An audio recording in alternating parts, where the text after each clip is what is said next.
Welcome everyone to the October 10th regular board meeting. Thank you for joining us. We will open our meeting with the Pledge of Allegiance. Please join.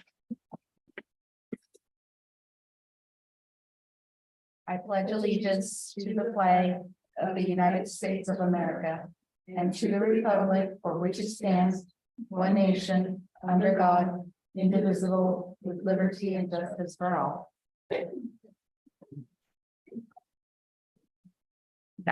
Thank you, gracias. Esta junta se lleva a cabo en inglés, pero contamos con servicio de traducción. Si alguien necesita, por favor, indique su necesidad. Should anyone wish to participate in citizen comment, there is still time to sign up at the entry of the room and hand it over to Diana. Are there any requests to modify today's board agenda? Hearing none, we'll move on to the consent agenda. In today's consent agenda, we have the minutes from the September 26th regular board meeting, vouchers and payroll, personnel report, contracts, surplus, field trips. Do I have a motion to approve the consent agenda? Move to approve the consent agenda. Thank you, Julie. I second that motion. Thank you, Martin. Any discussion? Okay, all in favor of adopting the consent agenda as presented, please say aye. Aye. Any opposed? Motion carries. I'm sorry, I forgot to mention that Catherine Thomas is not joining us. She has an excused absence. Okay. Next, we have citizen comment. We have one citizen comment, Dorothy Ferguson. Dorothy, we will limit your time to 3 minutes and Diana will run a timer. Okay, thank you. I hope you don't get tired of me participating or Not at coming all. to your meetings. So I just want to tell everyone at the Wenatchee School District that you're our heroes. So thank you for that. And I bring an important message from 2 students, your constituents, on the front lines there. So I asked them, what's your favorite thing about school? And the kindergartner said, the kitchen toys. He still loves imaginative play. And I'm glad he has an opportunity to do that developmentally. Recess, he loves to play with all the kids.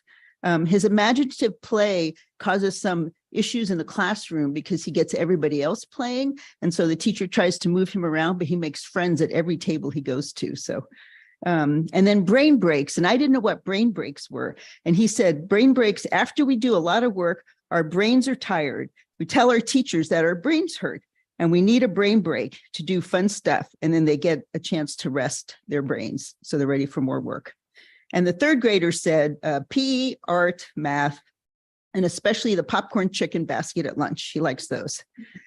And I wanted to tell you that the kid's great auntie joined the PTA and her second meeting is tomorrow. So I want to thank all the parents and grandparents and aunties and uncles who support their kids through supporting the schools. And also I want to tell you that I've been doing water aerobics for 14 years. And over the years, we've seen that we really have a desperate need for lifeguards. And so I have one last request that you encourage high school students who are good swimmers to become lifeguards. Consider that. And because the folks in charge of the pool told me that if we don't have student lifeguards, they're going to start looking to folks like me to become lifeguards, and that would not be good. So if you can encourage high school students to even give a little bit of time to be lifeguards, that would be greatly appreciated. Thank you. Wonderful. Thank you, Ms. Ferguson. Was that it? Great. Okay. Next, we have special presentations, and it looks like we have our first ASB update of the year. So we haven't met either of you. So if you can introduce yourself and tell us what school you're from. Hello, I'm Max Ibarra and I'm the Wenatchee High School Vice President. Hi, I'm Nico Kaitis and I am the ASB Secretary this year. Do we just start? Sweet. Okay. Let me pull up my notes app. Okay. So I'm the Vice President of Wenatchee High School and I'm stepping in for Janissa Hepton because she sadly cannot be here today. She has a volleyball game today. And so basically we start off the school year on July 30th through August 5th with our exec team and coordinators we all went to this leadership camp, Mount Adams leadership camp. And our Senate presidents, they went to a different camp at Eastern Washington University due to some space constraints. And the lessons at these camps heavily boosted our team bonding and has improved our school culture tremendously. I run the student rep meetings, and I asked the question, and it was like, do you guys feel welcomed coming to school? And 75% said yes. And our goal is always to like improve that, to make it always 100%.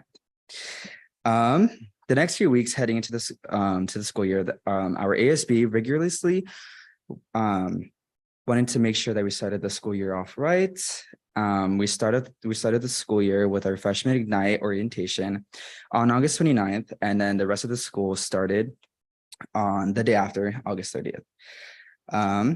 We started with our weekly Fun Friday activities with our freshmen, juniors, sophomore, junior, and then senior Senate.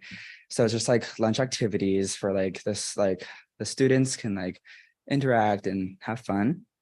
From little events like leave a note, like take one, leave one, fishing for ducks, and like a raffle, just make sure that the students have fun. Following that, our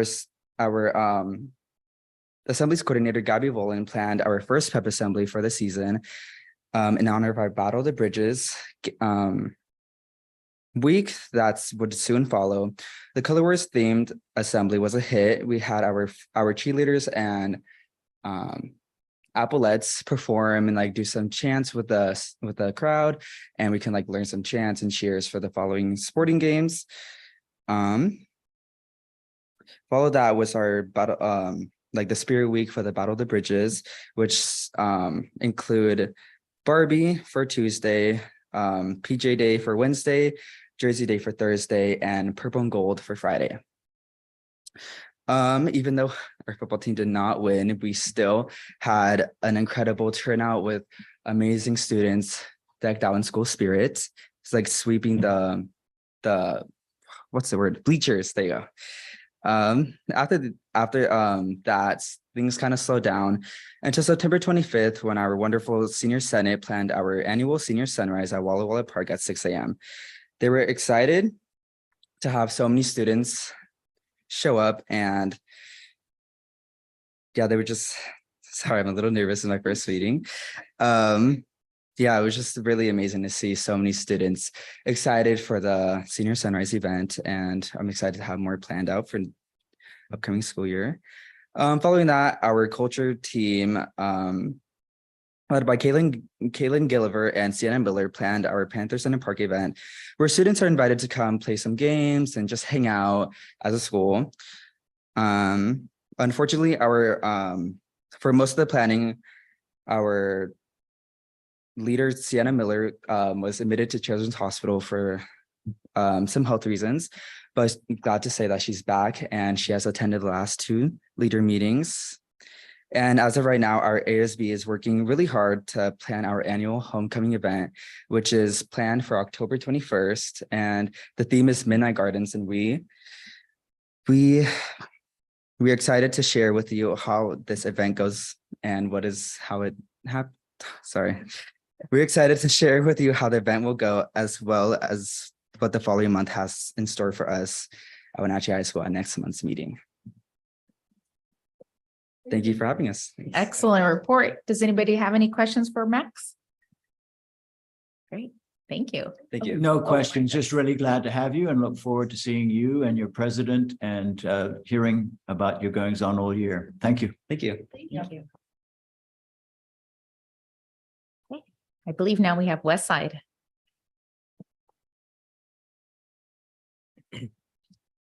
Hello, my name is Frankie Pantoja. I'm the new president of Leadership Club at Westside High School, and I'm excited to be here to tell you what's been happening.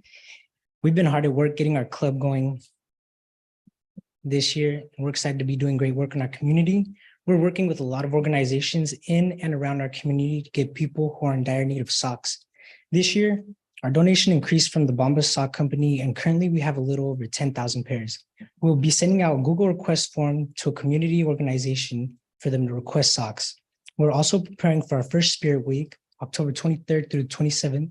Our days will include Monday, Pajama Day, Tuesday, teachers dressed as students, students dressed as teachers, Wednesday, pink for Breast Cancer Awareness Month, Thursday, anything but a backpack with exceptions, Friday, Halloween Costume Day, and in partnership with the WSU Eco Stewardship Program, close to 30 students went on two outdoor field experiences, Kids in the Creek and Leavenworth Fish Hatchery. Also, Mr. Stansberry and Mr. Mendoza are taking students on a camping trip excursion in Mazama the weekend of October 21st. We'll also have an open house this Thursday, October 12th for families. We'll provide pizza, dinner, and childcare. We will be speaking to our families about stress and teenage brain, technology in the brain, the importance of attendance, and how credit earnings work at Westside. This is everything we have for you this month. Do you have any questions for me? No?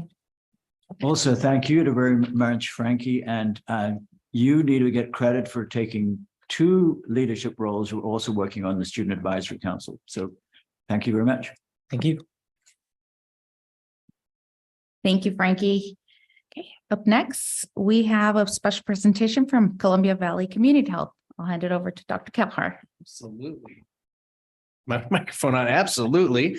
Columbia Valley Community Health CEO Manuel Navarro is with us today to share about the positive growth of CVCH. So thanks for joining us today. Yeah, and you never stop getting nervous talking in front of the.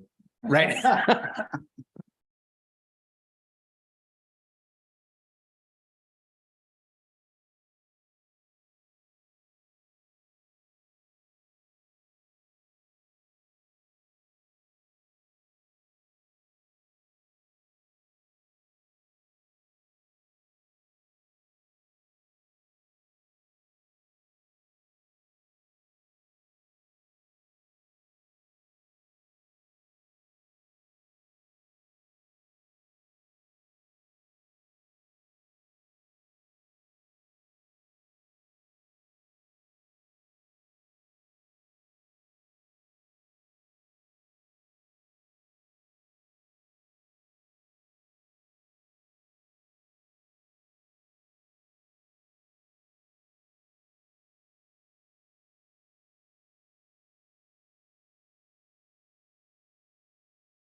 Access to our community, which is certainly one of the challenges we have with all of our, with the increased demand and shortage of providers throughout not only Wenatchee, but the nation.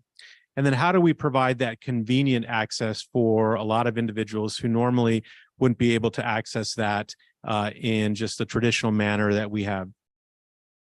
The other word that I want to point out is that whole person care.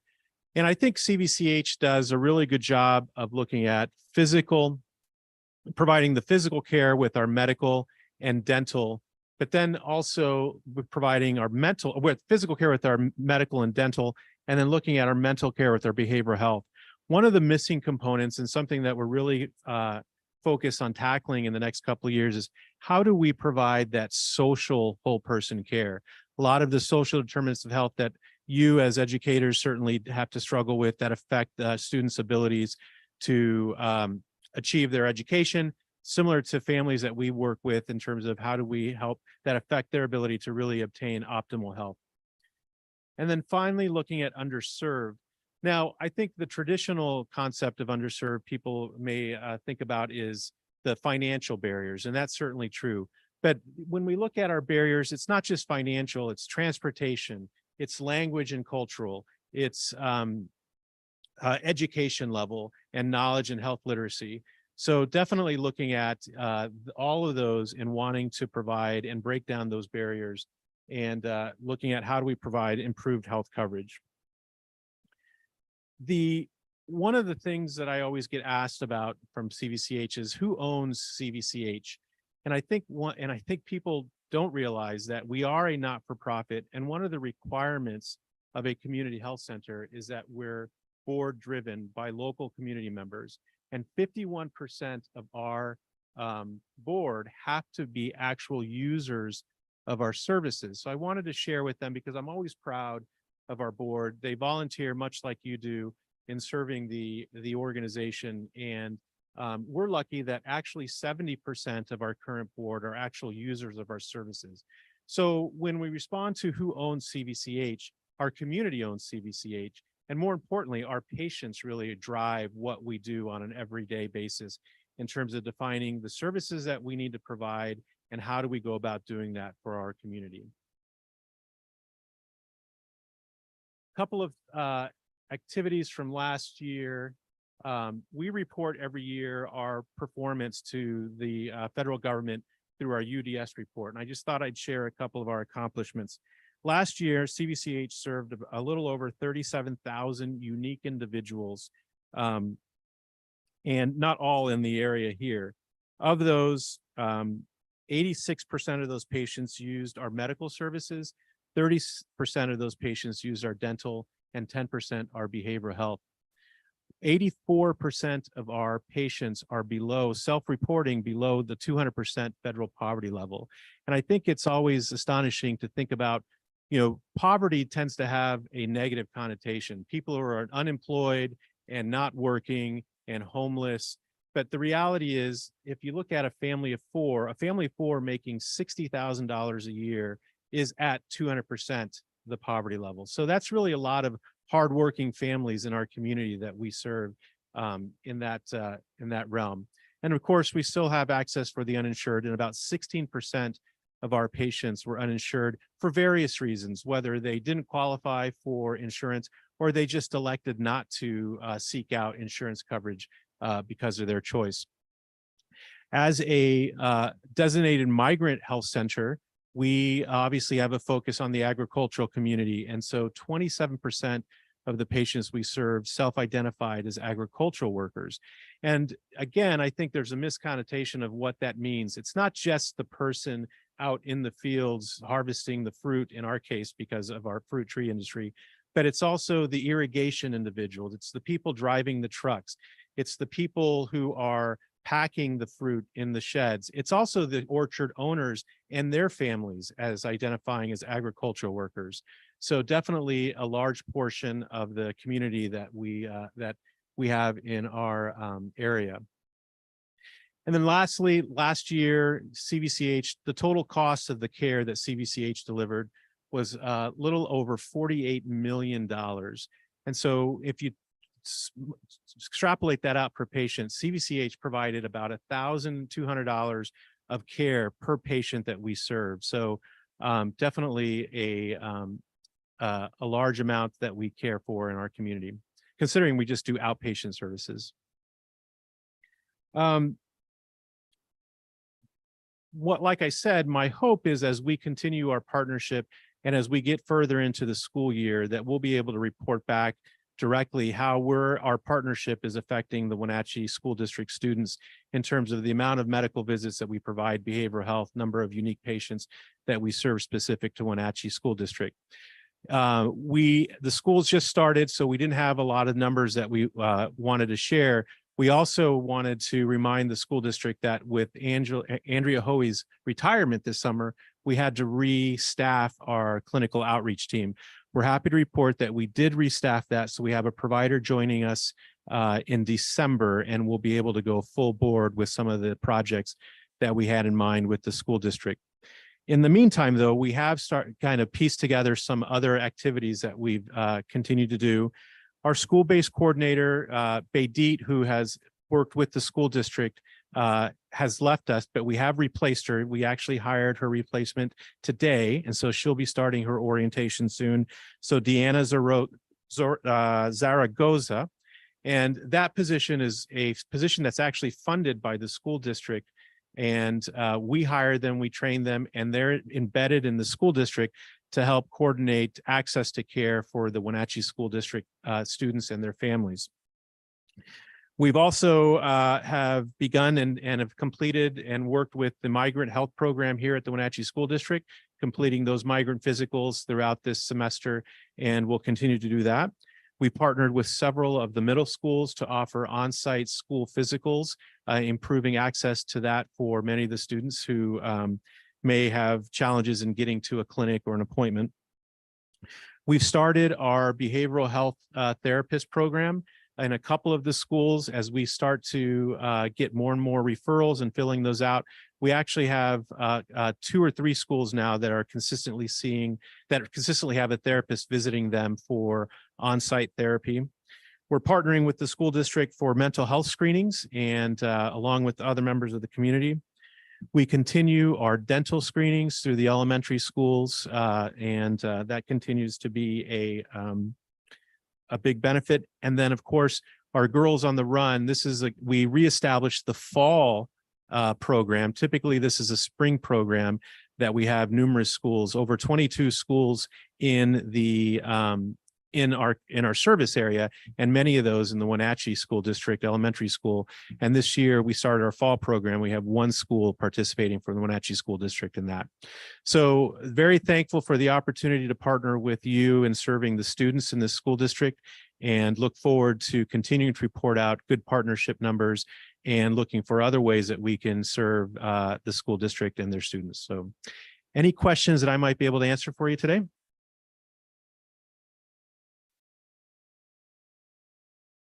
And not a question, but a comment. I really appreciated your identification of the different dimensions of barriers to access to healthcare. It really is very similar to barriers to education. Yes. And I'm very pleased and happy that you have that depth of understanding. Thank you. I appreciate the comment. I would have been disappointed if you didn't give me a comment like you gave everybody else. So I was at my middle schoolers math night last week, and they mentioned that they are having they're seeing low participation in sports, in middle school sports. I'm not sure about the high school, but it's lack of physicals, because I guess appointments are pretty booked out. So it's pretty exciting that they're coming to the buildings to provide not only just a sports physical, but a comprehensive physical. So that was pretty neat. Thank you. yep, welcome. Thank you very much. Look forward to seeing you again next semester. Thank you, Manuel. Okay, yes. Next we have our safety and security coordinator, the amazing Tom Cooey, is with us to share a little bit about one of his more passionate subjects, standard response protocol. Thanks for being here, Tom. Thank you for having me. I'm glad to come and talk to you about the standard response protocol. When I got this job, one of the first things I did was bring the standard response protocol to the attention of the cabinet, and I'm glad that Wenatchee School District decided to go with it. Action-based, easy to learn, and based in current best practices. I think that the SRP is the gold standard in school responses. And I'm very pleased to tell you that Eastmont has decided to also use the standard response protocol. So this summer, I did some help for them, and they're bringing that on. So parents in the Valley, emergency responders in the Valley will all share the same expectations, actions, and words when there's an emergency at a school. So I'm just going to take you through the different parts of the SRP and kind of give you a short explanation of each. I put in your board packet one of these SRP posters, and really our motivation for the SRP is at the top of it. In an emergency, take action. People don't respond to emergencies as you think they might. A lot of times they initially respond in denial. Our brains are very good at recalling what we did before. And when something is out of the norm, there's a normalcy bias. We don't want to believe it's happening, right? So we tend to react initially with denial, and then we start to deliberate. We start to go into a sort of an information gathering phase, and we get very gregarious. We ask a lot of questions, but again, we're not really moving to action. So what we want you to do is move to the last phase, which is having that decisive moment where you take action. Having a response plan that is action-based gets your feet moving, knocks you out of denial, knocks you out of deliberation, and gets you moving so that you can start to respond to the emergency. The first action is hold. Now in hold, there really isn't a danger. We just don't want what is happening in the classroom or in the hallway to spill into the classroom. Let's say that there is a medical emergency, or even just something that needs a cleanup in the hallway. If we don't want kids to see it or experience it, then we can go to a hold, and that just means that they just hold in their classroom until whatever situation is going on in the hallways can be taken care of. The next one is secure. Well, secure in a lot of places was called a lockdown, but there was a lot of confusion. They would call it a modified lockdown. Sometimes they would call it shelter in place. We keep it simple. We just call it secure. And really what secure is all of the things that are involved in hold with the extra component of bringing the kids indoors. Our schools are locked all day long. So really, there's not a lot of movement in and out of the schools unless you're going through the office. So with a secure, we don't allow any entry. We don't allow any exit. It's business as usual inside, but the PE classes, field trips, things like that are not going to happen. There's a danger somewhere close to the school, and we're going to stay in the building until that danger is gone. The next one is lockdown. And the announcement is lockdown, locks, lights, out of sight. It's snappy, it's quick. You can't do it wrong, right? So everybody knows really what a lockdown is, what a lockdown is for. With hold and secure, we have some options before we get all the way to lockdown. So we don't have to just go with one response. We can have a graduated response to an emergency in the area. Lockdown is for when there is a danger very near or inside the school. Then there is evacuate. Evacuate is how we move students out of the building in an orderly fashion. So all of these responses, in some fashion, we are taking shelter. We're taking some sort of protective process within our building. With evacuate, we're going to leave the building. And so the administrator has to make the decision, is it safer outside the building than inside the building?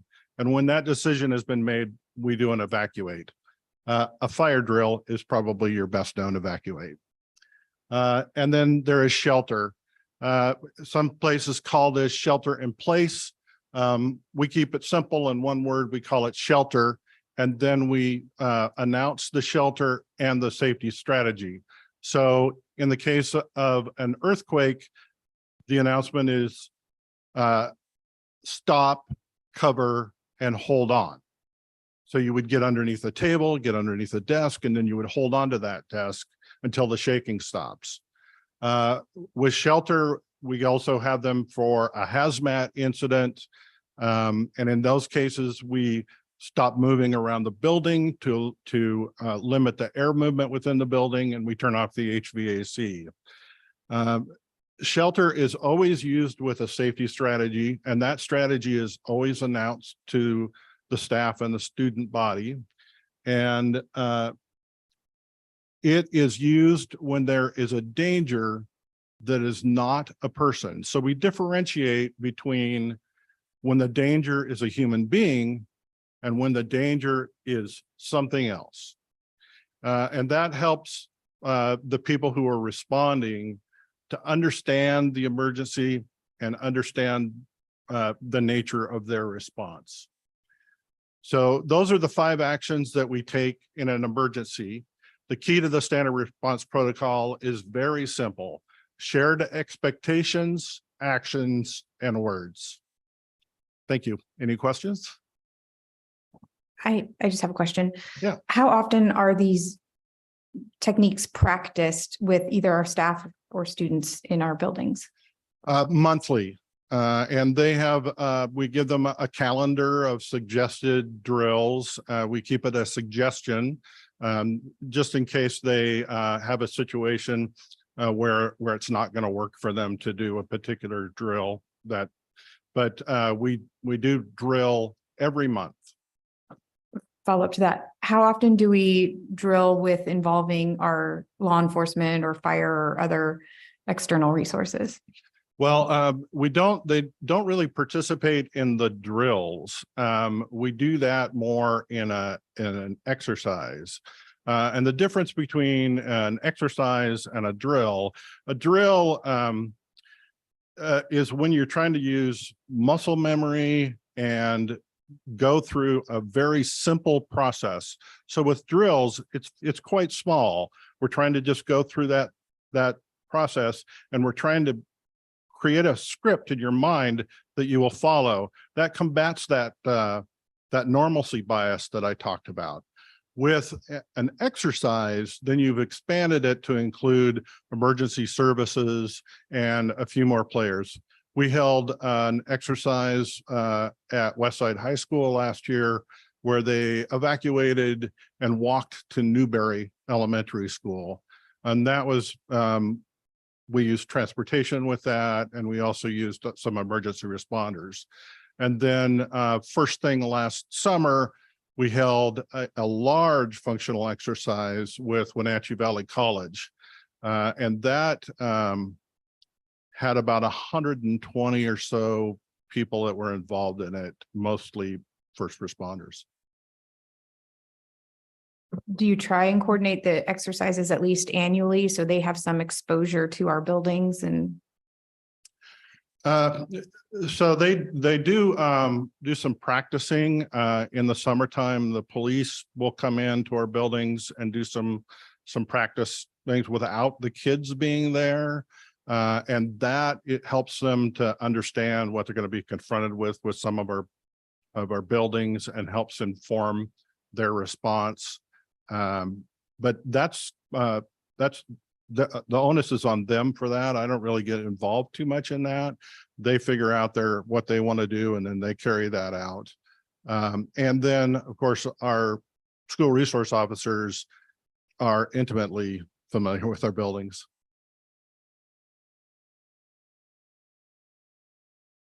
All right, thank you very much. Thanks, Tom. Next up was our superintendent report. Excellent. So I thought I'd just give a quick softball request for qualifications timeline update. The applications for the qualifications were due last Thursday, and we received 6 of them.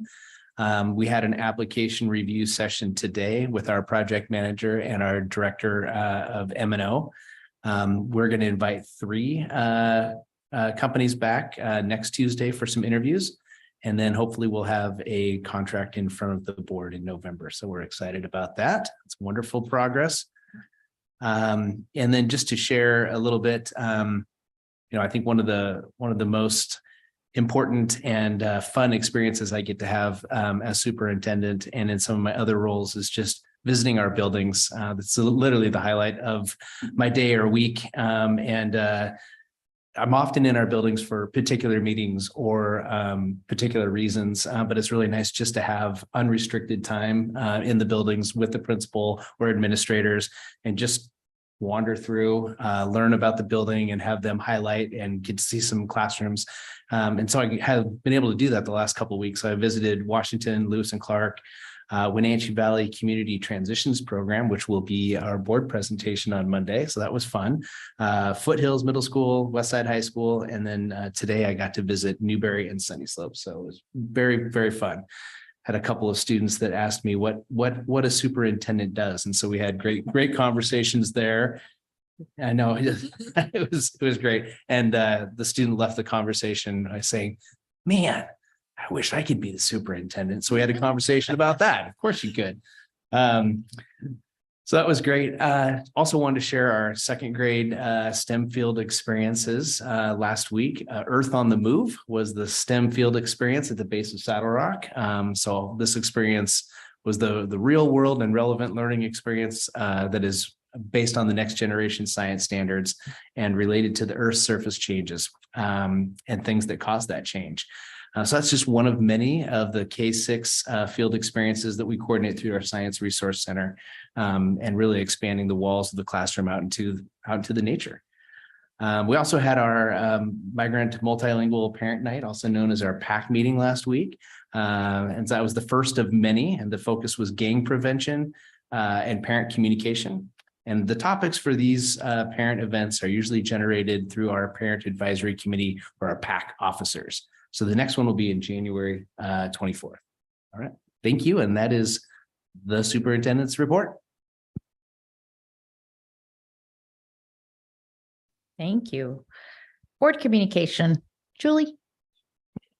I wasn't going to say anything, but since one of the student speakers mentioned it, Sienna Miller is also one of the varsity soccer players. And this weekend, it was a privilege to see her both back out on the field after 2 brain surgeries. And not out on the field playing, but out on the field supporting her team. But her family has started a fundraiser, and they're cute shirts that were actually designed by a parent in Eastmont. But both soccer teams were wearing and their coaches were wearing her shirts for their warm-ups for the game. And they took a big to school picture to support her. And so it's just incredible what she's been through, incredible to have her back, and just a fantastic show of sportsmanship between the 2 schools to really support her. So I wasn't going to say anything, but since he mentioned her, I figured I would.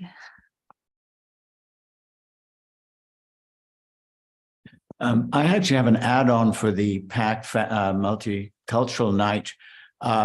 In terms of partnership, we had 3 OSPI officials there, one of whom has been participating in the training of our parent board, one of whom I think will be working on the dual language day this next week at Lewis and Clark, and I forget what the third one is. But I was just going to say that it is nice to get some help from Olympia and have those people come and attend our multicultural night. Then I want to, I'm going to read this actually. Aida Bound, friend of students, friend of education, and friend of many of us here, passed away this weekend. For many years, she was a dedicated and inspirational volunteer and tutor to avid students. She was a regular participant in the monthly interagency meetings of community partners that take place in this very room. She led the Hat Project for 16 years, recruiting avid students and many others to make woolen caps and knitted warmers for elementary and older students and other people in need all over the place. That organization passed the 10,000 milestone in 2021. So I don't know how many they ended up. Recently, Aida told us she was no longer able to lead the project. Also, many newcomers to Wenatchee learned their English from her personal language class tutorials. She had a heart the size of, I'd say, a giant pumpkin, but wasn't shy about sometimes showing prickles if she wanted to. So if I, on behalf of her friends and my admirers, had been able to pay tribute to her in person and say she was an icon, she would have shut me down in a nanosecond. Thank you, Aida.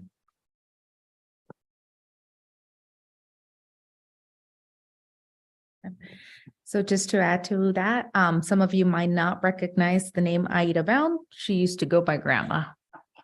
So everybody knew Grandma. I do have a couple things. In response to the last week's board meeting, we have identified a date and a time to meet with Catherine to address the concerns regarding her residency, and we'll have more information to share at the next board meeting. I have been invited to be on the radio show tomorrow with Alfonso Lopez. So that'll be my first time with the new radio station, so that I'm excited for that.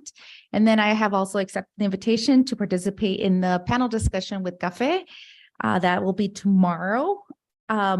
It'll be a panel discussion with Cindy Wright from the Eastmont School District. And other than that, just a reminder, we have a board workshop on October 16th, and then our regular board meeting on October 24th. Any further communication? All right, if that's the case, this meeting is adjourned.